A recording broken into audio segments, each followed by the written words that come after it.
tempo para pergunta? Tem tempo para pergunta? Tem tempo para pergunta? Eu tenho tempo para pergunta? Tem tempo para pergunta. O podcast oficial do TDC.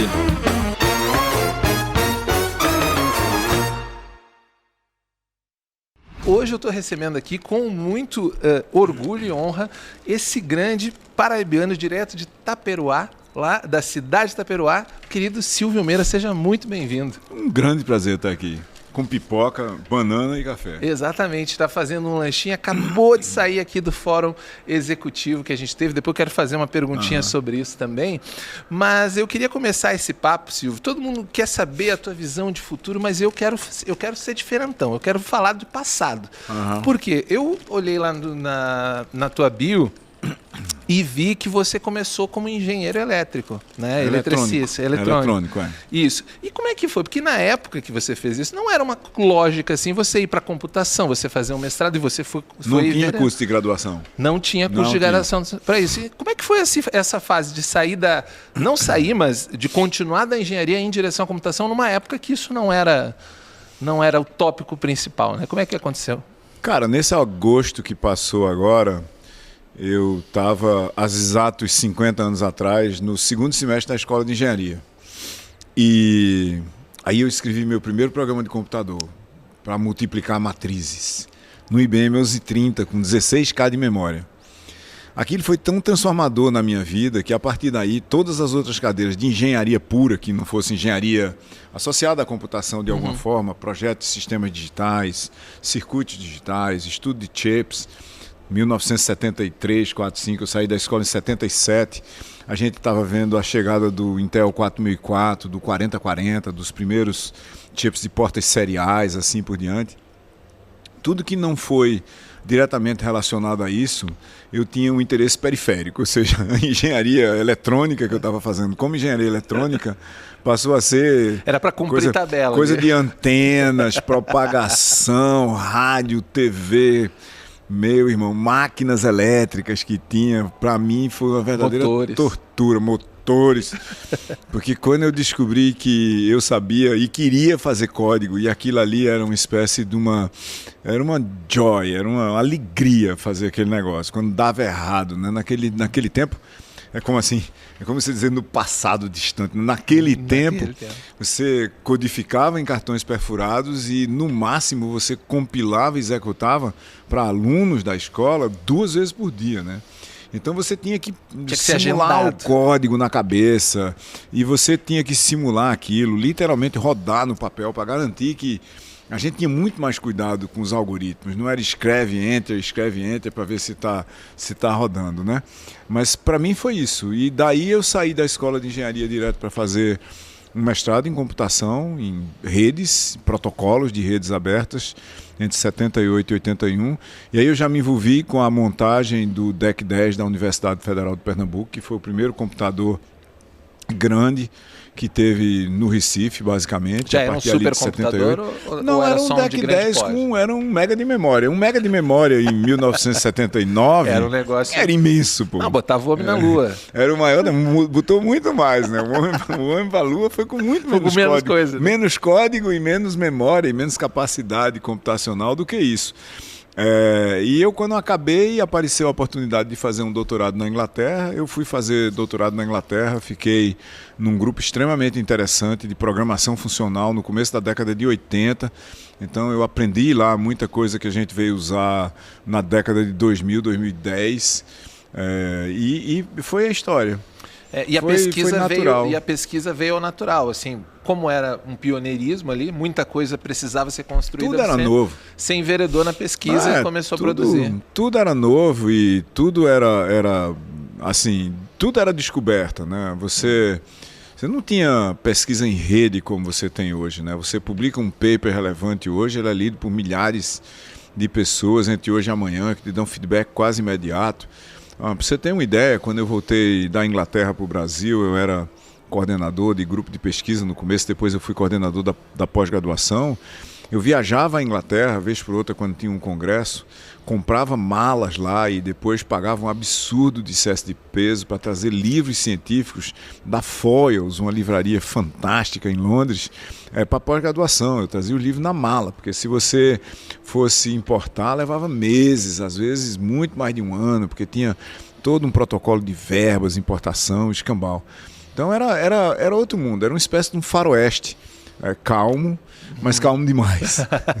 Alguém precisava estar sempre agitando aquilo para que acontecesse alguma coisa, né? Era. E eu acho interessante esse processo que começa no analógico, né? Do que você trazia livros e sem o livro você não conseguia fazer. Tinha internet, não tinha como fazer esse conhecimento passar adiante, né? Não tinha internet nas universidades brasileiras, basicamente, até o começo da década de 90. O projeto da RNP começa ali entre o fim, a Rede Nacional de Pesquisa, começa ali entre o fim da década de 80 e a década de 90, e quando a internet chegou, por exemplo, a primeira conexão à internet na Universidade Federal de Pernambuco tinha 256 kilobits por segundo para a universidade inteira. Era basicamente e-mail. Não dava para transferir arquivos. E tinha que ter uma hora para a galera. Arquivo continuava vindo com fita. Não, essa daí era até uma conexão fixa. Mas era 256K. Algum tempo depois, quando passou para 1 mega, a gente soltou fogos, né? Mas quem queria usar, tinha que usar de madrugada, né? Porque imagina uma universidade com 3 mil professores e 35 mil alunos com 1 mega.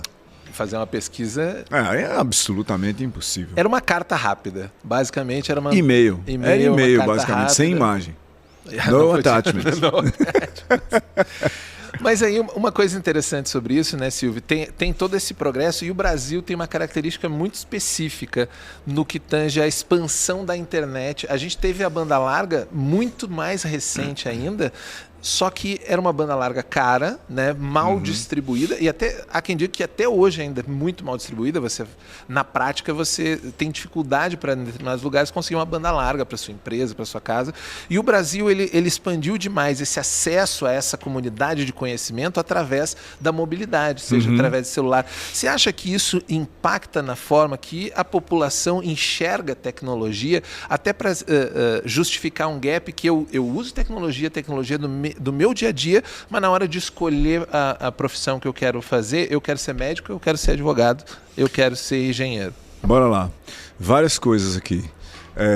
Face às falhas do espaço regulatório, que na realidade faz com que um número dos incumbentes em muitos lugares não cumpra suas obrigações concessionárias, não é? O Brasil talvez tenha, não sei, mas talvez tenha um dos maiores números de provedores locais de internet do planeta Terra. São 18 mil provedores no Brasil. Locais. Provedores locais. Provedores que servem a pequenas cidades como a minha Taperoá. Taperoá tem 3 provedores de internet. 3. Em Taperoá você consegue 600 megabits por segundo na sua casa ou no seu comércio abaixo de 1 hora, porque eles estão lá, a cidade é toda cabeada em fibra ótica. Então esse é um mistério da conectividade brasileira, que, por exemplo, a periferia de Itaperuá é muito melhor conectada do que a periferia e partes do centro de São Paulo. Basta ver a dificuldade que você terá para conseguir 500 megabits por segundo em alguns lugares daqui, da capital econômica do país, ou no meu Recife, se você sair das zonas de cobertura de fibra. Então a gente tem essa coisa no Brasil, primeiro de você ter essa diversidade e essa cobertura feita por provedores locais que fazem basicamente com que, e eles começaram isso de uma forma heróica, com equipamentos montados de qualquer jeito, via rádio e assim por diante, mas você tem cobertura na zona rural basicamente do Nordeste inteiro hoje. E cobertura de 30, de 40, de 50 megabits por segundo a preços que podem ser pagos. É um negócio. Sim. E é um mercado inteiro. Por outro lado, você tem no Brasil 81% dos brasileiros com mais de 10 anos de idade têm um smartphone e uma conta de dados de algum tipo. Nem que seja uma conta de dados 0800, aquela que está limitada ao uso de algumas redes sociais, alguns fluxos assim por diante, que é também um absurdo e é um buraco no nosso espectro regulatório. Que é anti-marco civil e que acabou ficando, que ninguém conseguiu mexer e que, de uma certa forma, jogou pessoas, muitas, em bolhas de informação dentro de certas e determinadas redes sociais.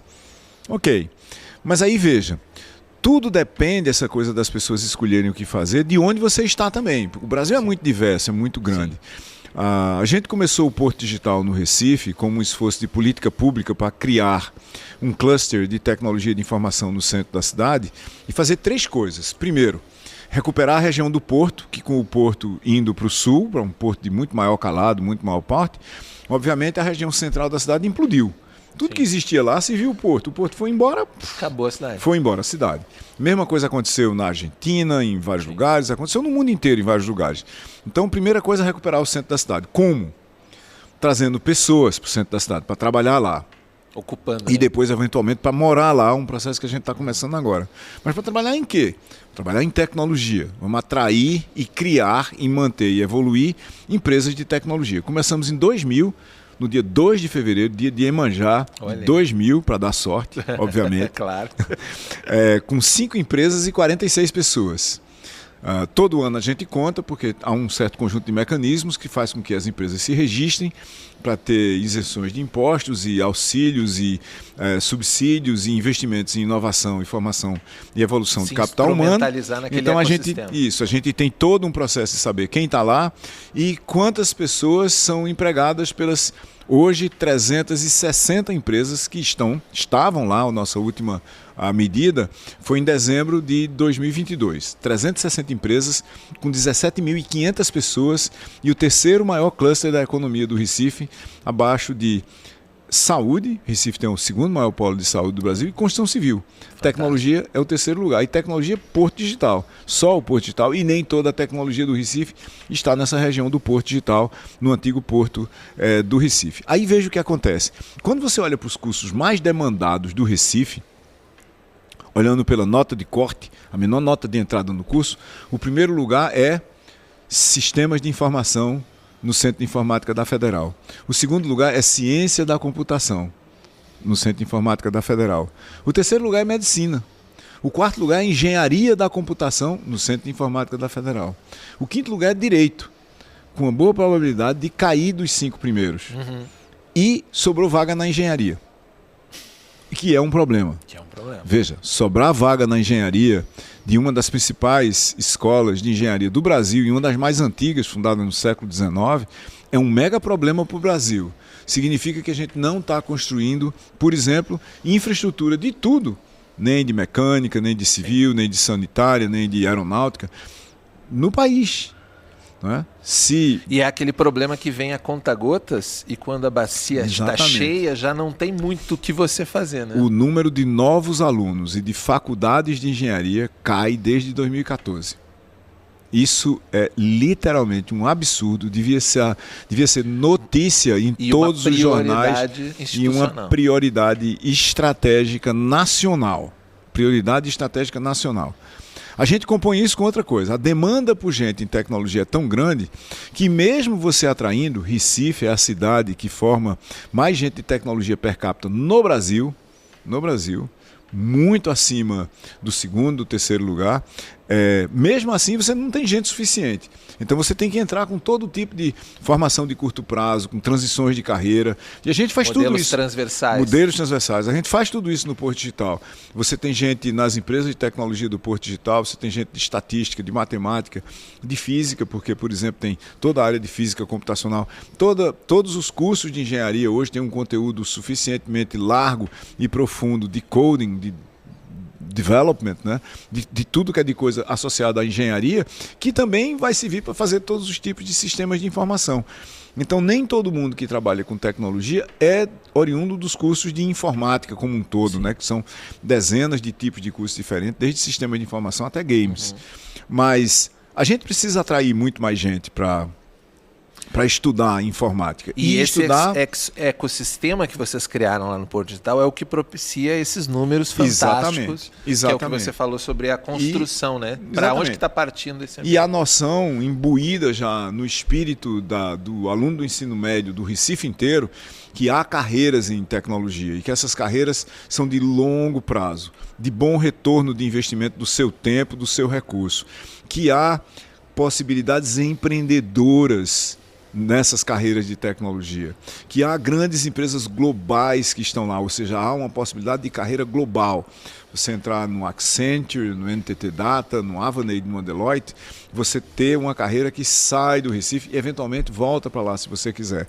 É toda a construção de um imaginário de possibilidades de aprendizado, de carreira, de desenvolvimento pessoal, de desenvolvimento socioeconômico, local e regional, que tem atraído as pessoas para isso. E a gente é consciente dessa coisa e tem feito um esforço muito grande para atrair mais pessoas. O maior programa de formação de pessoas em tecnologia, do ponto de vista de formação universitária no Brasil, é o Embarque Digital, que é um programa da Prefeitura da cidade do Recife com o Porto Digital, exclusivo para alunos do ensino médio de escolas públicas, e dentre esses alunos, tem que ter feito o ensino médio inteiro nas escolas públicas da cidade do Recife, mulheres, negros, pessoas com deficiência.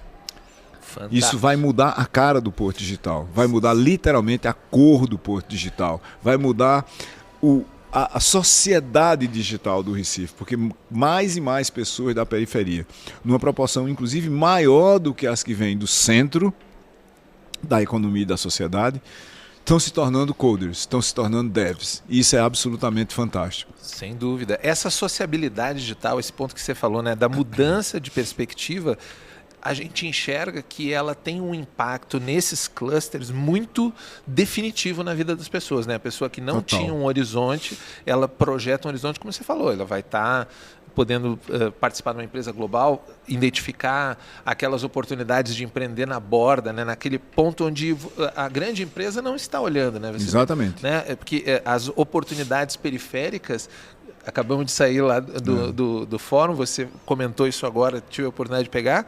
A grande empresa é muito difícil para ela entender, identificar, produzir e colocar. E uma das coisas que eu queria que também saber a tua opinião é porque a IA, né, acabou... Mas deixa eu te dizer uma outra coisa sobre isso antes. Só para você saber essa mudança que você estava falando, a mudança social, e a gente falando só mais uma coisa sobre formação e educação e aprendizado, que de resto toda a nossa conversa é sobre pessoas, né? O TDC, o que importa são as pessoas, e para mim também, e é por isso que eu tenho essa liga tão forte com o TDC. Só para você ter uma ideia, mesmo com toda essa demanda por vagas no ensino superior, o maior número de candidatos por vagas numa escola de tecnologia no Recife é na Escola Técnica Porto Digital, que é uma escola técnica, uma escola de ensino médio, técnica, em tempo integral, dentro do Porto Digital. A competição para você estudar o ensino médio lá é absolutamente ferrenha, por uma simples razão: é a escola técnica dentro do cluster de tecnologia. E automaticamente a pessoa já sente que automaticamente, já que você já está lá e você vai sair do ensino médio programando, a sua possibilidade de carreira se antecipa em muito, o que é absolutamente fundamental para o aluno de escola pública que vem de famílias de renda média muito menor, que precisam de renda mais alta imediatamente. Certo. E eu acho que eu ia um pouquinho chegar, claro, não sem esse vetor direto que você colocou, mas eu ia chegar nesse ponto que eu queria falar sobre perspectiva de futuro, que é exatamente isso, porque acabou de sair uma pesquisa do Datafolha falando sobre o que o brasileiro prevê, né? Uma pesquisa ampla sobre a previsão de como a tecnologia e a situação econômica deve mudar para os próximos anos. E você vê que, apesar dos indicadores econômicos reconhecíveis ser de melhoria, a perspectiva das pessoas com a tecnologia, e aí eu acho que atravessa IA e atravessa todos esses cenários de tecnologia que a gente vê, inclusive educacional, é que a pessoa não vai conseguir aproveitar aquilo. Eu estou aqui e eu acho que conecta muito com o que você falou. Por que eu vou disputar? Porque eu tenho um problema de curto prazo. E me parece que a gente não tem uma abordagem, que você fala muito sobre isso, sistêmica, de longo prazo para essas carreiras. E isso vai cobrar um ônus da gente ali na frente, não vai? Totalmente. Mas eu não tenho nem o que comentar sobre o que você disse. A resposta é sim, totalmente, absolutamente e absurdamente. Como que a gente reverte esse conjunto tão complexo de contextos empilhados uns em cima dos outros? Veja, tem uma coisa aqui. Como que a gente atraiu tanta gente para estudar tecnologia no Recife? Criando o imaginário, a perspectiva e a objetividade da carreira. redesenhando os cursos universitários por curto prazo para os alunos que vêm da periferia, para eles terem uma perspectiva de renda no curto prazo, fazendo com que esses currículos redesenhados nas universidades e escolas superiores fossem feitos em conjunto com as empresas e desde o primeiro semestre o aluno tivesse uma disciplina dentro da empresa. A vasta maioria dos alunos é estagiário das empresas onde faz uma disciplina no terceiro período e está contratado antes do fim do curso. Ou seja, é muito rápida a transição. Muito rápida a transição. Então, nós precisamos conectar o processo de aprendizado com a realidade socioeconômica objetiva e incontornável das pessoas. Eu acho que uma parte do medo de todo mundo, essa oportunidade está aí, eu não vou conseguir participar dela, é também porque o processo de aprendizado, o que a gente chama literalmente do processo de formação, e não deveria ser um processo de aprendizado, ele é desconectado da realidade dos mercados. Então eu corro o risco, se eu não souber exatamente para onde eu estou indo estudar e o que é que eu estou indo estudar no lugar onde eu estou estudando, eu corro o risco de fazer um curso superior e acabar em não ter trabalho. Porque eu não entendi exatamente para onde eu estava indo quando eu comecei. Porque você não saiu de lá preparado para o que o mercado precisa. É isso que a gente está redesenhando no Porto Digital e, de uma certa forma, exportando para fora do Porto Digital. Por exemplo, esse mecanismo do embarque digital, o conjunto articulado de disciplinas disciplina de graduação, articulado com presença e estágio nas empresas, com contratação quase que antes do fim do curso, está sendo exportado para outras cidades no Brasil no momento, com uma coisa que a gente está paulatinamente fazendo muito mais lugares entenderem que essa opção não é uma opção de um cluster tecnológico. Se você tem negócios que usam tecnologia, que são todos hoje, não tem mais negócio. Negócio sem tecnologia hoje é como negócio sem energia elétrica, por exemplo, tá certo? Exato. Então, onde houver negócios que precisam de tecnologia e uma mínima capacidade de formação de pessoal de nível superior ou técnico, dá para você rearticular essa formação para empregabilidade quase que imediata, inclusive durante o curso. E é isso que eu acho que precisa ser feito. A gente precisa trazer não só a universidade mais para perto das empresas, mas as empresas muito mais para perto da universidade. A gente tem que fazer a academia, por exemplo, entender que uma das funções da academia é fazer com que o processo de aprendizado leve diretamente ao pagamento de boletos. Os seres humanos são animais perseguidos por boletos. A gente não está no topo da cadeia alimentar, entendeu? Não estamos acima dos tubarões. Tem os tubarões, nós e os boletos. Então, primeira coisa, você precisa pagar boleto. Todo mundo precisa pagar boleto. E a gente tem que conectar, e eu acho que é preciso conectar mesmo as formações e educações superiores e técnicas de todos os tipos. Eu estou falando de filosofia, de pedagogia, de sociologia, de política, de ciência política, de história, do que for a articulação socioeconômica ao redor dela. Porque diploma já não vale mais nada. Sim. O que vale é capacidades, que é a combinação de competências, o saber, com habilidades, o saber fazer e o conhecimento do contexto e seus problemas. O entendimento de como usar conhecimento e habilidades para resolver problemas. As universidades têm que entender isso, as escolas superiores e técnicas e o ensino médio também, porque é isso que as pessoas precisam. E a formação cidadã, se você me perguntasse, mas e a formação cidadã? A pessoa capaz de entender o mundo. A pessoa capaz de entender o mundo depende essencialmente de sua independência. E independência é dada pela nossa capacidade de pagar boletos. Sem dúvida. Eu até pensei que a minha primeira ideia foi de compreender o mundo, mas eu acho que antes disso... É pagar boletos. Para eu ser independente e eu fazer o que eu quero da minha vida, eu tenho que ter criado em algum estágio do meu processo pré-mercado de trabalho, eu tenho que ter criado algum grau de independência, para eu poder não só pensar, mas dizer o que penso e agir como penso. Isso. A gente comenta muito aqui no TDC que o TDC é uma espécie de intermediário nessa conversação entre empresas, mercado, porque ele é um tipo de formação transversal, né? A pessoa, normalmente o grupo que está aqui, e até é interessante como o estudante se interessa pouco, a gente tem vários programas para trazer pessoas que estão estudando na própria área de informática, de computação, até de engenharias, e eles não consideram que seja a hora, sabe, eu não é a minha hora ainda de ir lá no evento, numa área específica, eu tenho que aprender mais. A pessoa que está aqui também, ela está atrás da última novidade. E a gente parece que tem um sentimento que o mercado de tecnologia, ele é um pouco movido mais pela emoção dos players do que necessariamente pelas necessidades sistêmicas. Eu vejo você falar muito de necessidades sistêmicas, mas você acha que essa composição da onda do momento, ela não está direcionando a gente a ficar catando o vagalume na escuridão? Olha, vou começar por uma história de uma análise que foi feita na década de 2000 sobre quanto vale uma linha de código.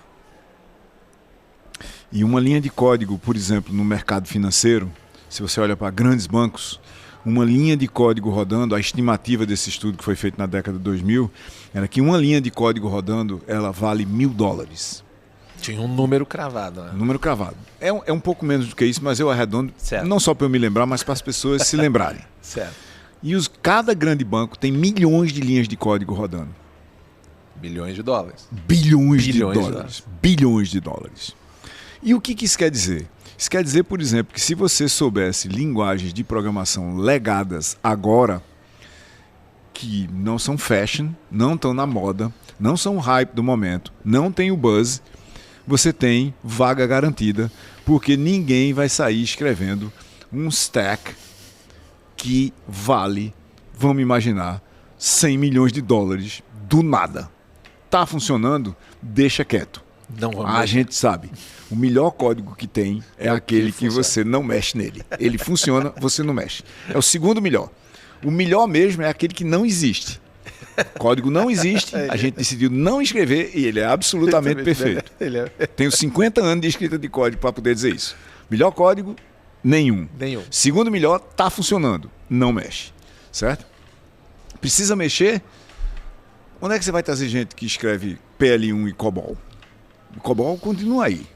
Mas está desaparecendo. Está desaparecendo, mas continua aí. Está desaparecendo porque, entre várias outras coisas, a um custo gigantesco, você está tendo que reescrever coisas que funcionavam. Veja, isso é engenharia. Tá? Vamos imaginar, a gente está dentro de um centro de convenções aqui. Sim. Tá? Esse prédio foi construído há 20 anos, esse que a gente está aqui, e provavelmente ele vai estar aqui daqui a 70 anos. A gente tem que se desacostumar do fato de que tem uma coisa chamada engenharia de software, onde a gente fica escrevendo software o tempo todo. De uma certa forma, se você olha do ponto de vista do CFO, aquilo ali é uma engenharia a fundo perdido. Sim. Ela nunca tem bases estáveis suficientes para dizer, eu construí um prédio e ele está funcionando. Claro, uma classe muito grande de negócios está em mercados com uma dinâmica tal que a mudança das funcionalidades necessárias para competir envolve você estar o tempo todo escrevendo código, certo? Sim, certo, beleza. Mas tem coisas que você pode escrever e elas ficam lá.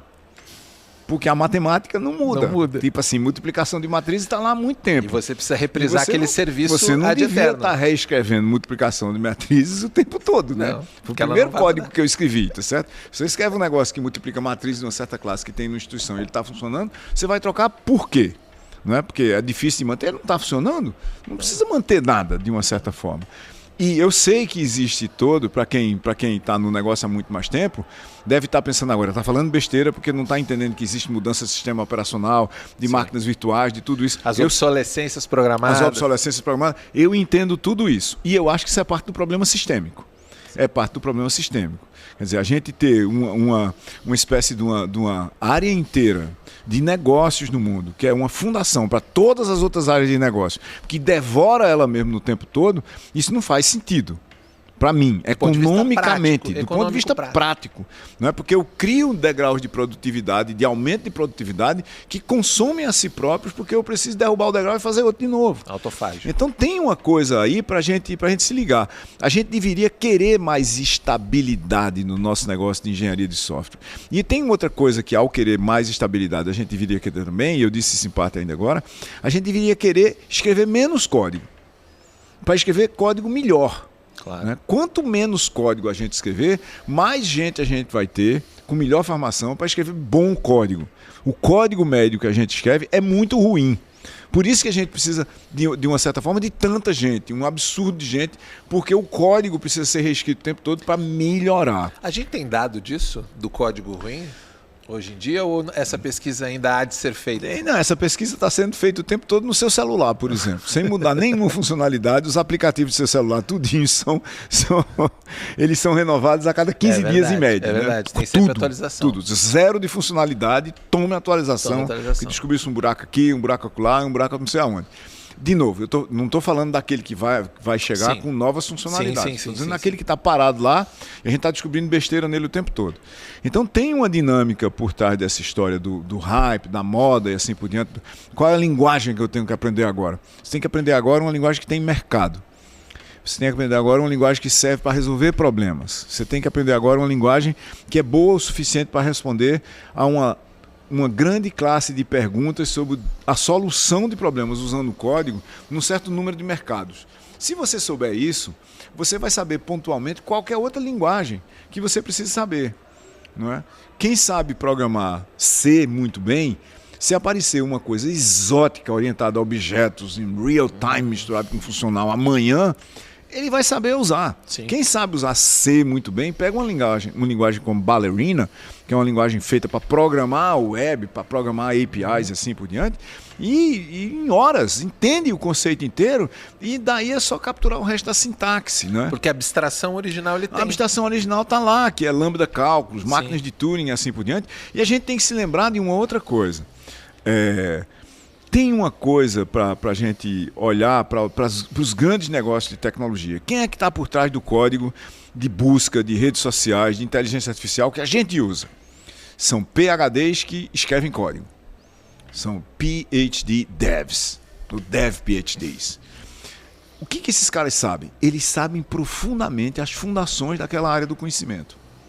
Eles sabem profundamente dos algoritmos, das estruturas de dados e suas complexidades para determinadas aplicações. Eles foram até o fundo do poço para entender aquilo pela raiz. As teorias fundamentais, as leis fundamentais, os teoremas fundamentais, seus lemas, corolários e assim por diante. E no topo disso eles escrevem código. E o código que eles escrevem não fica mudando todo dia, porque é código de fundação da sociedade. Então a gente deveria olhar para... Eu vou aprender alguma coisa de computação? Vou. Qual é o fundamento disso? Quais são as fundações disso? A quantidade de gente que eu conheço, pessoalmente inclusive, que está escrevendo sintaxe de código e não resolvendo problemas com código é muito grande. Assustadora. É assustadora. Deixa que eu resolvo. Abro o laptop e começo a escrever código. Mas qual é o algoritmo que você está usando aí? Senão a gente está pegando daqui, levando para lá. Você sabia que tem um algoritmo padrão para resolver isso? Que tem uma complexidade mínima, não é? Que vai economizar tempo de CPU, aumentar a velocidade de resposta, diminuir o uso de recursos computacionais. Diminuir a energia, que é um tópico agora. Pronto. Né? Diminuindo recursos computacionais, você diminui a energia. A gente precisa entender que o que a gente está falando aqui, essa é The DevConf of Software Engineering, tem uma engenharia nisso. Né? Tem uma engenharia. Engenharia tem fundamentos, pô. Você não sai para fazer um prédio dizendo, pô, então vamos jogar um bocado de tijolo, cimento, areia e ferro aqui, vamos molhar depois e a coisa acontece. Não é assim, tá certo?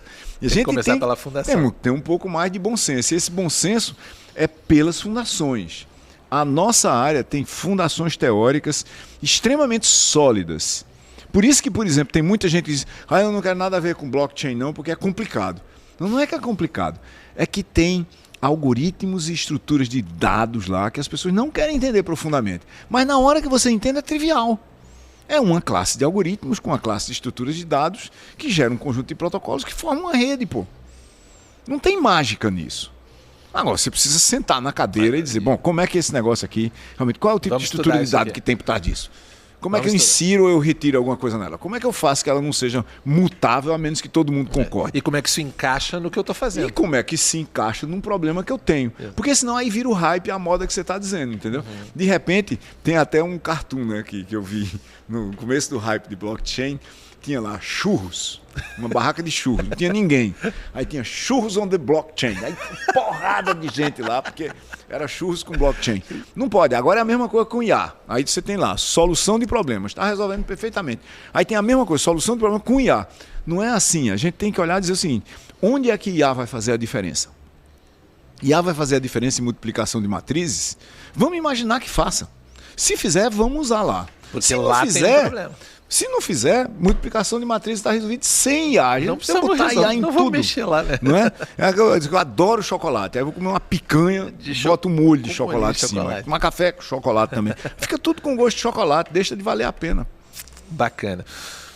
Eu teria um monte de perguntas mais para você, Silvio, mas e você tem uma banana e você tem uma banana para terminar e ainda muita coisa para fazer. O seu tempo é extremamente valioso, mas eu não quero que você saia daqui antes para a gente se encaminhar para o final sem responder uma pergunta que tem correlação direta com aqui o lugar onde a gente está, que é essa questão do evento de tecnologia, né? Eu sei, você já é nosso parceiro, foi o grande incentivador da nossa iniciativa do TDC no Recife lá, com a gente fez a nossa última edição, o primeiro evento híbrido paralelo em 2 cidades, né, conectado através do digital. E a gente, nesse evento, você participou do nosso, digamos, o nosso terceiro passo quase dentro dessa expansão de visão para um evento que é o Fórum Executivo. E eu queria saber o que trouxe a tua motivação quando a gente chegou lá e te mandou: bora participar? Você, bora, eu quero estar lá, vou participar, vou estar no debate, quero falar com essa gente. O que te trouxe, qual a importância que você vê num Fórum Executivo de Tecnologia nos dias de hoje, né?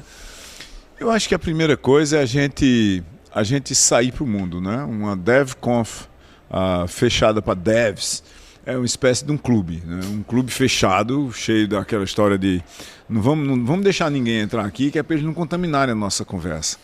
Mas a gente tem que se abrir para o mundo. A gente, obviamente, não vai transformar o TDC numa conversa de business puro. Não vai ser business por business. Mas é óbvio que tem uma coisa que não é segredo para ninguém, mas muita gente não entende a profundidade disso. Nos últimos 25 anos, a gente reescreveu a sociedade em código. E escreveu partes dela que não existiam ainda, que só são código, do zero em código. Qual é a consequência disso? A consequência disso é que os próximos CEOs das empresas vão sair do TDC. Não vão sair das escolas de negócio. Porque o negócio está escrito em código. E ele precisa, no mínimo, entender o que está escrito lá, né? E nós estamos escrevendo os negócios em código. Quando você vê as transições das grandes empresas hoje, que fizeram ou estão fazendo seus processos de transformação digital, e eu vou usar só uma, né? Ou talvez 2, tá certo? A primeira é, obviamente, a Amazon. Quem foi que substituiu Jeff Bezos? Foi o Andy Jassy. O que ele fazia antes? Ele era o head da AWS, a Amazon Web Services. O negócio dele é 100% código. Tudo bem que a Amazon, como marketplace, tudo bem que tem uma parte do 1P também, já era meio código desde o começo. Mas, quando Bezos sai, ele é substituído por alguém que é só código. Não foi o COO, não foi o CFO, não trouxeram ninguém de fora. Tinha alguém que estava escrevendo o negócio todo em código e, por algum conjunto de razões básicas, fundamentais, por entender como é que o negócio funciona, porque escrito em código ele está, foi para o lugar dele.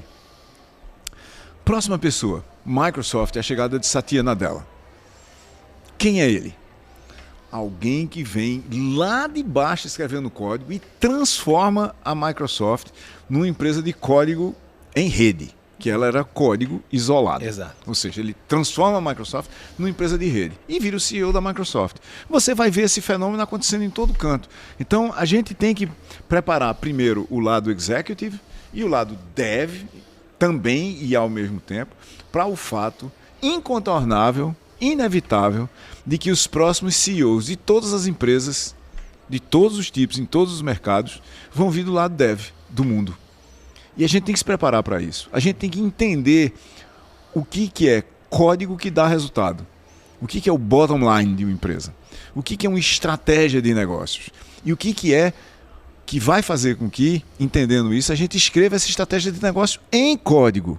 E não para o código aleatoriamente definir a estratégia de negócio.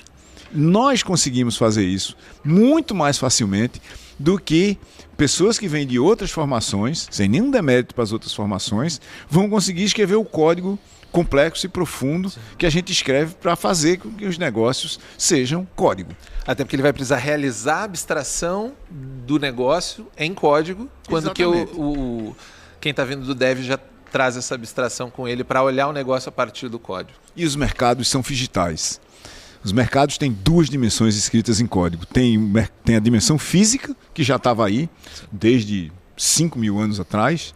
Tem a dimensão digital em rede, que é o digital que abstrai a sua loja e transforma ela num e-commerce, por exemplo. Isso. E tem o social, propriamente dito. A rede como rede, articulando e orquestrando os agentes físicos e virtuais criados por esse digital em rede, que vão interagir de alguma forma para fazer as coisas.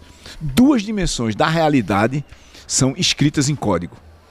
Só uma delas, se a gente pudesse dizer só, que é a realidade concreta que a gente está pegando com ela aqui agora, e a minha banana. E a banana. São físicas puras, né? Sim. Mas não mais. Quando a gente olha para o físico puro, você vai ver que todo o físico puro que está aqui ao nosso redor, ele é modificado, aumentado, estendido, habilitado pelo digital e pelo social. Codificado, talvez essa banana foi codificada, chegou aqui porque ela tinha um código de barra. Exato. E tinha seu lugar num sistema de informação, no estoque de alguém, que ao fazer uma transação, permitiu que ela saísse da loja. Fantástico. Silvio, para a gente finalizar, uma tradição que a gente está criando aqui no nosso podcast, você está fazendo parte da nossa primeira uma tradição da primeira estação. Exato, já, da primeira estação, bom. Mas que vai permear todos os nossos episódios, que é, eu queria saber o que você está carregando na sua mochila, né, que tudo deve estar sempre para lá e para cá com a sua mochila, né? Mas o que você carrega lá que você acha que seria uma boa dica para o nosso ouvinte, que é o cara que é o desenvolvedor que está começando, que pode ser um livro, pode ser o filme que você está assistindo, a série, o documentário, alguma coisa que você acha que vai arrematar um pouco, até abrir um pouco mais, porque toda conversa, eu acho que conversas não são fechadas, né? A gente acabou de botar um monte de coisa para as pessoas discutir aqui. Então, o que você daria de dica cultural aí, livro, filme, para a galera que está nos ouvindo? Cara, dica de livro para a galera que está nos ouvindo.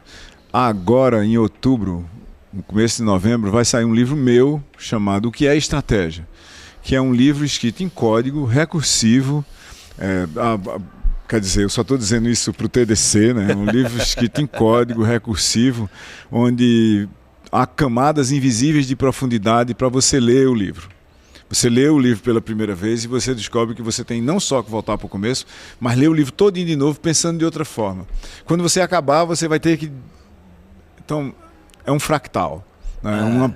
Tem mais dimensões do que aquelas visíveis. Você vê uma coisa, quando você senta nele, você vê uma coisa mais abaixo. E esse livro foi escrito da seguinte forma, né? Eu escrevi 400 páginas sobre o que é estratégia, olhando as várias dimensões, e principalmente a dimensão das pessoas nas organizações, tentando resolver problemas. Aí eu deletei 300 páginas, deletei mesmo, apaguei para sempre, joguei fora. E tirei todas as explicações de todos os títulos de todas as seções. Então ele é um livro baseado em aforismos, no estilo do Tractatus Lógico-Filosóficos do Ludwig Wittgenstein. É escrito em 1921, publicado em 1921, que eu publiquei em 1921 para comemorar os 100 anos do livro, porque esse livro foi muito importante para mim quando eu li pela primeira vez. Wittgenstein, ele criou uma linguagem para escrever, e sem tentar, obviamente, imitá-lo, porque não fazia nenhum sentido, eu não tenho essa capacidade. Eu não acho que eu criei necessariamente uma linguagem, mas meu livro é, de mais de uma forma, uma comemoração desse tratado fundamental da lógica filosófica do Wittgenstein. E eu acho que ele tem grande utilidade para a gente pensar em estratégias para tudo, inclusive em estratégias para escrever código, para escrever menos código e principalmente para escrever código nenhum para resolver problemas. Que é a melhor código. É o melhor código que a gente pode escrever. Então minha dica é no começo de novembro, em todas as boas livrarias do Brasil e online, O que é Estratégia, de Silvio Meira. Perfeito, maravilha. Silvio, queria te agradecer demais, queria dizer que eu sou teu fã de longa data, leio você há muito tempo, não deixo passar um artigo do blog. silvio.meira.com. Isso, eu ia pedir para você dizer para a galera te encontrar, que pode ser que alguém que esteja nos ouvindo não sabe. Essa noite eu li sobre o manifesto, tinha pensado até em te fazer pergunta, mas infelizmente... Manifesto para o Marketing do Futuro é marketingdofuturo.org. E isso também é uma ótima referência, e você fazendo a crítica do manifesto, que eu achei fantástico, isso. né? Eu lancei o manifesto, mas eu quero fazer uma crítica do manifesto. E eu gosto muito desse tipo de olhar recursivo, né? Eu fiz, e agora deixa eu criticar o que eu fiz, e eu acho muito impressionante. Você é uma pessoa fantástica e boa de papo, né? Então, agradecer demais a tua presença, foi muito bom. Grande prazer. E te deixar... um convite para no futuro voltar a gente falar mais quando a gente tiver a oportunidade. Claro, vai ser sempre um prazer. Bom TDC para todo mundo, bons TDCs para todo mundo. Obrigado. E para você que está nos acompanhando, adiciona a gente no feed do Tem Tempo para Pergunta. O nosso podcast tem muito mais gente aqui no nosso feed da comunidade. E continue seguindo a gente, que vai ser muito legal. Até a próxima. Valeu! Eu tenho tempo para pergunta? Tem tempo para pergunta? Eu tenho tempo para pergunta? Tem Tempo para Pergunta, o podcast oficial do TDC.